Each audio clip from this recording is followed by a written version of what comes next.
Hai Sobat Berdesa, Assalamualaikum warahmatullahi wabarakatuh. Senang sekali pada hari ini kita bertemu kembali dalam acara Ruang Berdesa Dinas Kesehatan Kabupaten Banyuasin. Sobat Berdesa, pada hari ini kita kedatangan narasumber yang sebenarnya sudah tidak asing lagi di Kabupaten Banyuasin. Beliau di sebelah saya ini adalah Dr. Indah Deryane Enkes. Assalamualaikum dokter. Sobat Berdesa sekalian, selamat pagi semuanya. Baik dokter, alhamdulillah terima kasih dokter sudah bisa hadir bersama-sama kita pada hari ini. Sobat Berdesa, materi kita pada hari ini sebenarnya materi yang baru booming karena kita sebenarnya pada kesempatan ini masih berkutat dengan COVID-19 ya dok. Jadi COVID kita belum selesai, sekarang kita sudah kedatangan tamu lagi, penyakit yang sebenarnya sudah dulu ada, sudah dari dulu ada, tetapi ini ada misteriusnya ya dok. Nah jadi Sobat Berdesa, pada hari ini kita akan tahu lebih jauh dari Dokter Indah apa sih sebenarnya penyakit hepatitis yang akut dan penyebabnya sampai sekarang belum diketahui ya dokter ya. Nah, oke. Baik sobat berkesan, nanti juga kami persilakan kalau ada pertanyaan-pertanyaan seputar materi kita, silakan nanti tuliskan di kolom komentar ya. Oke. Baik Dokter Indah, untuk awalnya nih informasi awal kepada sobat berkesan. Apa sih dok sebenarnya penyakit hepatitis itu? Ya karena yang kita tahu nih sebagai masyarakat awam, kayaknya penyakitnya yang kita tahu gejalanya ada kuningnya gitu dok. Nah gimana dok ini penyebab apa sih hepatitis itu sebenarnya seperti apa? Benar, kalau di masyarakat mungkin hepatitis itu lebih dikenal dengan penyakit kuning. Iya, ya. Jadi sebelum kita bahas hepatitis yang barangkali sampai sekarang masih misterius karena penyebabnya belum diketahui, kita mungkin perlu mengenal kembali lah gitu ya, apa itu hepatitis sebenarnya. Jadi hepatitis ini adalah penyakit peradangan pada hati.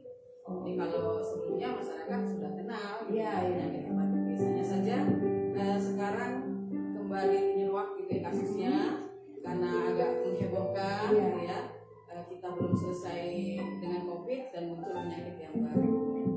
Jadi kalau kita lihat hepatitis yang sebelumnya kita kenal, ada yang namanya hepatitis yang disebabkan oleh virus, misalnya hepatitis A, B, C, D dan E gitu ya. Kelima ini virus ya dok? Virus menyebabkan semuanya virus. Kemudian ada juga hepatitis yang disebabkan karena faktor kebiasaan ya, mengkonsumsi alkohol. Ada juga seperti itu. Kemudian ada juga hepatitis karena faktor obat-obat tertentu. Ada juga hepatitis karena penyakit autoimun dan juga hepatitis yang disebabkan karena peradangan antibiotik. Nah ini sebenarnya penyakit hepatitis yang ini sudah ada di masyarakat. Hanya saja sekarang yang mungkin agak menghebohkan gitu ya, ada penyakit hepatitis yang sampai dengan saat ini penyebabnya belum diketahui. Jadi penyebabnya belum diketahui dan tidak termasuk di dalam penyakit hepatitis yang disebabkan oleh virus A, B, C dan E tadi gitu ya. Nah ini kasusnya bermula mungkin di Inggris pada 5 April awal kemarin ya dok. Kejadiannya memang kasusnya terjadi pada usia anak 1 bulan sampai 16 tahun. 16 tahun. Kurang dari 16 tahun.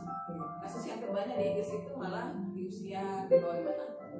Kalau di Indonesia sendiri kemarin dari Kementerian Kesehatan baru terekspos ada 3 kasus ya dok? Iya, sesuai dengan surat waspada yang kita dapatkan juga disebutkan ada 3 kasus probable hepatitis akut yang belum diketahui penyebabnya ini di RSCM. Itu sudah terlaporkan. Hanya saja memang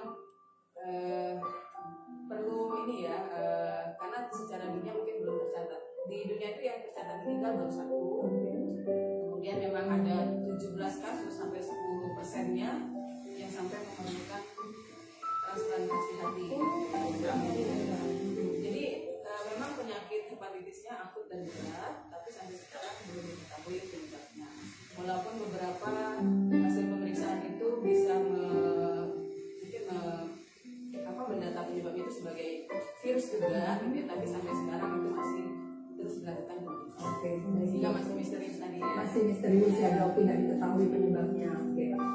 Terus dok, tadi kan kita sudah dari awal kita sudah tahu ini gejalanya yang nyata terjadi itu adalah penampakan kuning ya dok, dari mata, kulit, kemudian ada yang air seninya kuning kecoklatan. Itu apakah merupakan gejala awal atau gimana dok? Gejala yang spesifik sendiri bagaimana untuk penyakit hepatitis ini?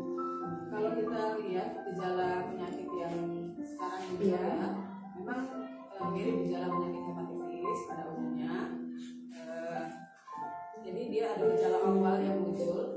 Gejala awal yang muncul ini yang mungkin patut kita waspadai, gejala-gejala saluran pencernaan. Ada mual, muntah, sakit perut yang akut gitu ya, ada diare dan juga demam yang ringan.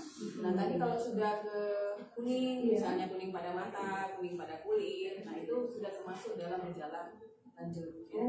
Disertai dengan mungkin kalau buang air kecil warnanya coklatan gitu ya, kayak warna teh yang pekat gitu ya. Kemudian kalau buang air besar kuning pucat gitu ya. Nah itu sudah termasuk gejala lanjut. Gejala gejala lanjut yang lain bisa sampai dengan kejang, kemudian penurunan kesadaran. Nah ini kalau sudah gejala lanjut seperti ini memang harus segera mungkin kita bawa untuk mendapatkan penanganan lebih lanjut. Jadi mungkin kenapa heboh memang karena per tanggal 15 April itu statusnya sudah ditetapkan KLB oleh WHO. Jadi cukup menghebohkan bagi masyarakat. Jadi kita harus waspada ya dokter ya di seluruh Indonesia termasuk Kabupaten Banjarmasin. Waspada, jangan panik. Ya. Baik dok, selanjutnya kalau misalnya tadi dokter mengatakan bahwa memang gejala-gejalanya itu sebenarnya ada diare, ada mual, muntah, kemudian demam, tapi demamnya tidak terlalu tinggi ya dok. Nah, gimana sih dok supaya masyarakat ini tahu untuk membuktikan bahwa oh ini hepatitis loh? Apakah ada pemeriksaan khusus atau gimana dok? Jadi kalau kita kembalikan ke penapisan ya, ini juga mungkin buat teman-teman di Paskes gitu ya, kalau ketemu kasus-kasus seperti ini, teman-teman di Puskesmas. Jadi penapisan awal memang untuk hepatitis yang belum diketahui penyebabnya ini, lihat usianya dulu. Jadi kalau usianya lebih dari 16 tahun maka akan kita singkirkan bahwa dia tidak termasuk dalam hepatitis akut yang belum diketahui penyebabnya. Hepatitis misterius lebih enak ya. Misterius gitu. Hepatitis akut yang belum diketahui panjang sekali. Nah, jadi itu dulu yang harus kita singkirkan. Jadi kalau misalnya kita ketemu nih, kalau sudah datang ke Paskes dengan gejala kuning, maka tentunya harus dilakukan tata laksana lebih lanjut. Kalau di Puskesmas mungkin pemeriksaan yang lebih detail belum bisa kita lakukan. Tetap kasusnya harus dirujuk ke rumah sakit. Tapi ketika datang masih gejala awal, misalnya ada mual, muntah, jadi teman-teman di Paskes sudah harus melakukan penapisan. Pertama usia. Kalau usianya tidak termasuk dalam usia yang 1 bulan sampai 16 tahun, maka kita singkirkan bahwa ini bukan gejala kemungkinan dari hepatitis misterius gitu ya. Jadi kalau misalnya termasuk usianya di usia 1 bulan sampai 16 tahun, maka kita lihat gejalanya setelah itu. Kalau dia punya gejala awal tadi mual, muntah dan sebagainya, bahkan ada gejala kuning sudah, maka kita lanjutkan dengan pemeriksaan lebih lanjut, pemeriksaan fungsi hati ya. Tapi ini tidak mungkin bisa dilakukan di Puskesmas, harus tetap dirujuk ke rumah sakit. Mungkin seperti itu. Terus gimana sih dok kalau untuk mencegah kita takut ketularan nih, terutama kita yang memiliki anak-anak di bawah usia 17 tahun kata dokter tadi, supaya tidak ketularan gimana sih dok? Sebenarnya cara penularannya gimana penyakit hepatitis ini? Itulah misteriusnya sebenarnya. Itu ya dok. Titik misteriusnya itu di situ ya. Jadi misteriusnya itu karena kita tidak tahu penyebabnya. Ya. Hanya saja dari virus yang mungkin ditemukan pada saat dilakukan penyelidikan terhadap kasus, ada 2 yang saat ini berhasil di karantina mungkin virus adenovirus yang biasanya menyerang saluran pencernaan gitu ya. Ada juga SARS-CoV, virus penyebab COVID ya. Jadi ini ditemukan pada saat pemeriksaan pada kasus-kasus yang sudah terjadi. Jadi tetap kita harus melakukan pencegahan pada saluran pencernaan maupun saluran pernapasan. Jadi kalau saluran pencernaan yang harus kita lakukan, sebenarnya kita kembali ke konsepnya PHBS lah. Oh iya dong, kita udah punya PHBS. Benar sekali dong. Jadi ini jangan ditinggalkan. Tidak untuk mengatasi penyakit apapun, sebenarnya kita kembali ke PHBS. Iya. Cuci tangan pakai sabun, air mengalir. Nah itu luar biasa. Senjata ampuh ya. Dan ini sudah terbiasa sebenarnya kita selama masa pandemi COVID ya, sudah terbiasa sehingga kita teruskan saja kebiasaan baik ini. Cuci tangan pakai sabun. Kemudian untuk pencegahan yang lain bagi saluran pencernaan, tentunya kita harus mengkonsumsi makanan yang bersih dan dimasak dengan sempurna ya. Dengan sempurna, jangan setengah matang gitu ya. Karena nanti itu juga akan mungkin kalau misalnya ada kuman atau cacing barangkali yang masih ada di dalam makanan yang kita makan ya. Kemudian menghindari yang sakit. Oh begitu. mulai sakit kuning, kemungkinan terburuknya gitu ya, penyebabnya adalah virus, bahkan penyakit yang penyakit yang misterius ini lebih baik ya. Kemudian kita juga bisa melakukan pencegahan untuk saluran pernafasan dengan tetap menerapkan 3M, memakai masker, ya, kemudian menghindari kerumunan dan juga mengurangi mobilitas. Jadi itu karena memang penyebab pastinya belum diketahui, beberapa hal tadi tentu tetap bermanfaat untuk melakukan perilaku hidup bersih dan sehat. Terus gimana ya Dok ya kalau misalnya ada masyarakat kita yang anaknya memiliki gejala seperti yang dokter sebutkan tadi, bagaimana pertolongan pertamanya di rumah gitu Dok? Kalau misalnya ketemu anaknya demam, mual, muntah, diare, apa yang harus dilakukan ibu-ibu di rumah nih Dok? Ada beberapa langkah penting deh. Jadi kalau yang pertama, kalau sudah sakit tentunya harus dilakukan penanganan. Iya, benar. Tapi yang tadi kita sampaikan sebelumnya, pencegahan itu jauh lebih baik ya. Jadi untuk penanganan kalau misalnya sudah ada keluhan seperti tadi, sudah ada gejala awal, mual, muntah, diare, bahkan ada demam ringan, ya memang tetap kita anjurkan untuk segera dibawa ke fasilitas kesehatan untuk mendapatkan pertolongan lebih lanjut. Upayakan kalau bisa sih jangan sampai muncul kuningnya, gitu ya. Seperti itu. Kalau sudah kuning, karena kita belum tahu pasti penyebabnya, beberapa kasus kan terjadi penurunan kesadaran, kemudian bahkan sampai harus dirawat di ruang ICU ya. Dan 10% kasus di awal itu bahkan sampai dengan harus ditransplantasi hati, artinya ada gagal hati yang kondisi penyakit ini menyebabkan hepatitis akut yang berat. Jadi kalau ada gejala awal seperti tadi lebih baik dibawa segera ke fasilitas kesehatan karena kondisi saat ini sedang ada kasus penyakit hepatitis yang misterius. Tapi masyarakat tetap jangan panik, tapi perlu waspada. Ini Dok, sering terjadi nih katanya penularan untuk hepatitis sendiri itu ada karena memakai alat makan yang bersama-sama, itu ada nggak Dok? Seperti itu? Ya, itu tadi ya salah satu pencegahan yang juga bisa kita lakukan, menghindari penggunaan alat makan yang sama. Oh begitu. Memang hepatitis A dan E itu menularnya dari makan. Jadi dari pencernaan. Kalau B itu lebih ke penularan misalnya melalui hubungan seks, transfusi darah gitu ya, dari ibu ke bayi. Makanya ada pencegahan pada saat ibu hamil harus diberikan harus diperiksa gitu ya, diperiksa karena memang penularannya lewat. Nah untuk kasus hepatitis A dan E itu penularannya lewat makanan.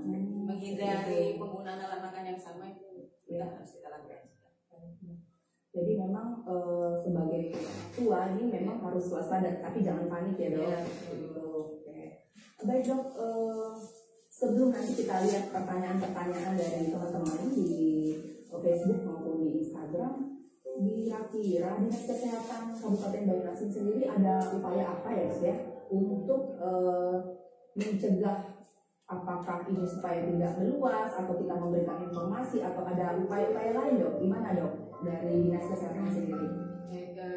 Kalau kita sesuai dengan edaran yang sudah dikeluarkan Kementerian Kesehatan, kita Dinas Kesehatan juga sudah mengeluarkan surat edaran yang disampaikan ke puskesmas dan rumah sakit yang ada di wilayah Kabupaten Banyuasin tentang kewaspadaan terhadap penemuan kasus hepatitis akut yang belum diketahui penyebabnya.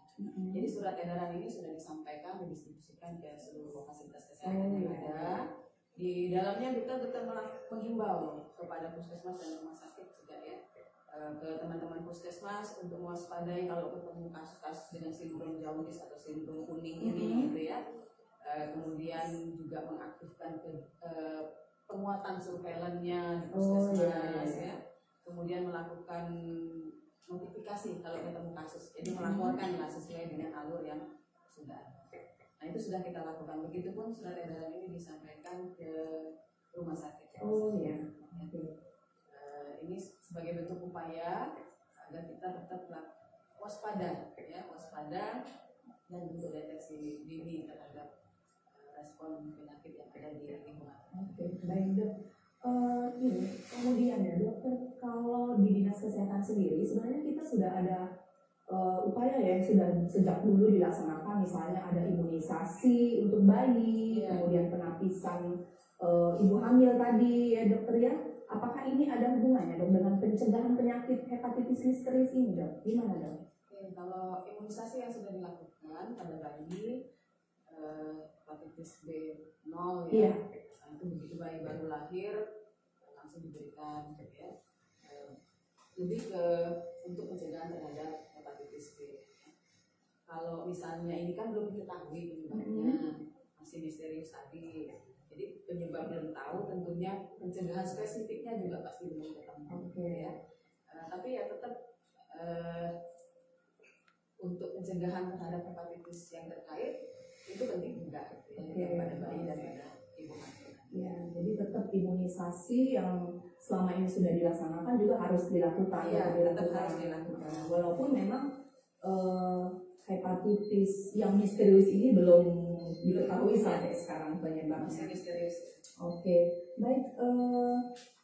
Sekarang yang paling utama nih dok, untuk ibu-ibu nih, untuk ibu-ibu di Kabupaten Banjarmasin khususnya, untuk masyarakat kita, apa pesan-pesan yang ingin dokter sampaikan sehingga mereka tetap bisa memantau tumbuh kembang, bisa tahu segera apakah anaknya terkena penyakit ini atau tidak, gimana dok?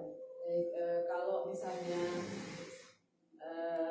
ketemu gejala, ya, tetap ibu-ibu sekalian, sobat pegesah yang ada di Banjarmasin, sebagai bentuk kepedulian dan kecintaan kita lah, karena penyakit ini lebih menyasar ke anak-anak ya. Iya dok. Kita harus tetap waspada, tapi tadi yang perlu diingat jangan panik, waspada kalau ketemu yang anak-anaknya sekalian gitu ya memiliki gejala awal seperti yang disebutkan tadi, ya untuk segera dibawa ke puskesmas atau fasilitas kesehatan terdekat gitu ya. Kalau misalnya gejala sudah berat sampai penurunan kesadaran harus segera dibawa ke rumah sakit. Ya. Tapi tetap jangan panik, kita waspada, tapi jangan panik. Kemudian tentunya gitu ya, sebagai bentuk kecintaan juga terhadap anak-anak kita sekalian, karena mereka ini adalah generasi terus ke depan ya, calon pemimpin bangsa, harus menjadi generasi yang sehat, cerdas gitu kan. Kita sudah punya program kesehatan yang luar biasa gitu ya. Ajak gitu ya anak-anak kita yang mungkin belum mendapatkan vaksin, imunisasi yang lengkap untuk segera mendapatkan itu di fasilitas kesehatan. Apalagi beberapa kasus terakhir di kecamatan yang ada di wilayah Banjarmasin, ada kasus-kasus yang sebenarnya bisa dicegah dengan imunisasi mulai muncul kembali ya dok. Misalnya seperti difteri, campak, nah ini mulai muncul kembali ya, dan ini harus dicegah dengan imunisasi dan bisa dicegah dengan imunisasi. Jadi ibu-ibu bawa anaknya, jangan ragu-ragu ya dokter ya. Bawa anaknya untuk ke fasilitas kesehatan terdekat, ke posyandu, ke puskesmas bisa untuk mendapatkan pelayanan. Baik dok, sepertinya ada pertanyaan dari teman kita, dari Ibu Elistianti. Pertanyaannya, bagaimana pertolongan pertama kalau anak-anak kita timbul salah satu gejala yang tadi sudah kita sebutkan tadi? Ya, jadi pertanyaannya, gimana dok? Ya. Kalau ada gejala awal untuk hepatitis akut yang misterius ini, tadi gejala awal kita sebutkan bisa mual, gitu ya, muntah, diare, juga bisa demam ringan. Tentunya kita segera bawa saja ke fasilitas kesehatan terdekat untuk mendapatkan tata laksana pengobatan. Ya. Nanti kan tentunya akan ada edukasi lah ya, edukasi dari petugas kesehatan tersebut. Kalau misalnya karena kondisi sekarang kita tetap ada kondisi yang harus mewaspadai lah kemungkinan hepatitis misterius ini ya. Jadi tentunya akan diedukasi untuk kembali kontrol gitu kalau misalnya ditemukan gejala-gejala. Jadi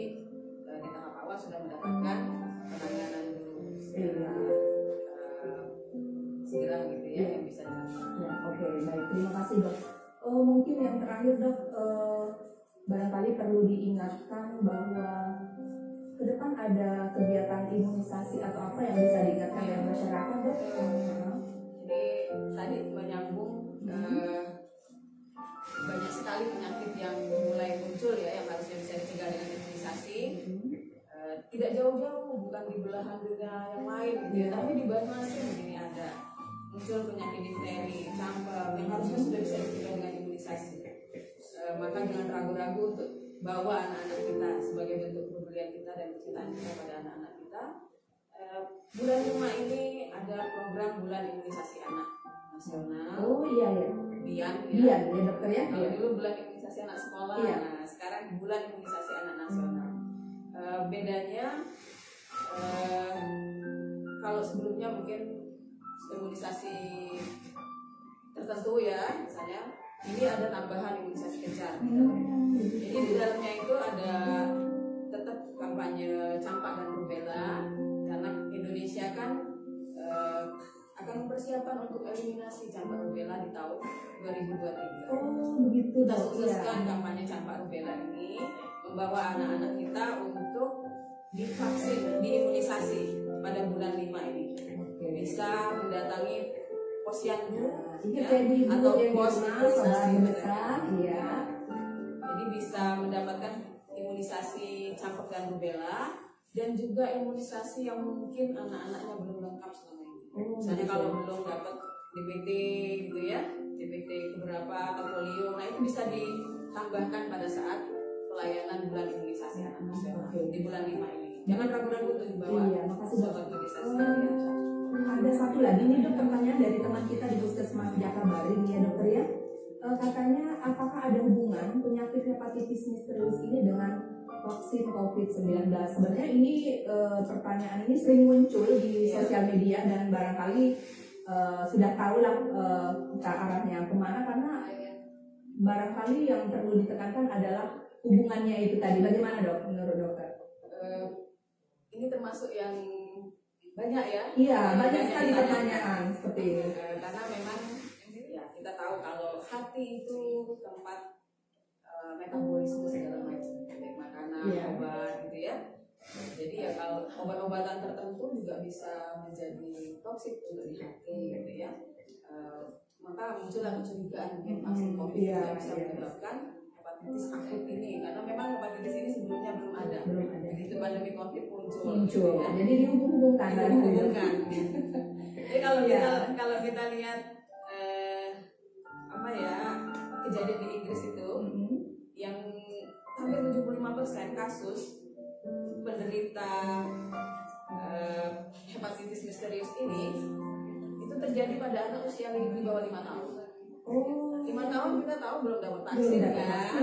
Betul. Jadi tentunya rumor yang beredar ini bisa kita tepis gitu ya, bahwa tidak mungkin vaksin COVID menyebabkan hepatitis akut, karena banyak kasusnya yang terjadi pada anak-anak yang bahkan belum divaksin sama sekali. Baik dokter, terima kasih atas jawabannya. Tadi juga sudah menyampaikan pesan untuk masyarakat kita ya dok, yang pada intinya masyarakat jangan panik, tetapi tetap waspada. Waspadanya dengan apa? Dengan menjaga kesehatan ya dokter ya, terutama anak-anak kita. Kita sudah punya panduan PHBS seperti tadi yang sudah dokter sampaikan. Oke teman-teman sobat bergesah, kami dari Dinas Kesehatan juga ingin menyampaikan nih bahwa Dinas Kesehatan sangat mendukung ya IRTP yang ada di wilayah Kabupaten Banyuasin. Nah, pada hari ini kita membawakan ada tepung pisang. Nah, tepung pisang produksi dari Kecamatan Sembawa. Tepung pisang ini dibuat dari pisang kepok ya. Tentu saja ini sangat sehat dan bisa dipakai untuk membuat cemilan, membuat makanan yang bisa dikonsumsi oleh seluruh keluarga. Jadi buat teman-teman sobat bergesah yang punya IRTP, boleh deh dibawa ke Dinas Kesehatan, nanti kita bantu nih promosinya. Asal sehat ya. Oke. Baik sobat bergesah, barangkali Dokter Indah sudah cukup ya perbincangan kita pada hari ini. Kami ucapkan terima kasih dokter atas informasi yang sangat berguna bagi masyarakat ini. Juga buat sobat-sobat bergesah yang lain, jangan lupa berikutnya kita akan hadir kembali dengan topik yang lebih menarik daripada hari ini. Tentunya jangan lupa ikuti terus IG dan Facebook kita. Oke? Baik, terima kasih teman-teman sahabat berdesah semuanya. Terima kasih Dokter Ida. Mari kita bersama-sama kami akhiri. Wabillahi taufiq wal hidayah. Wassalamualaikum warahmatullahi wabarakatuh.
Thank you.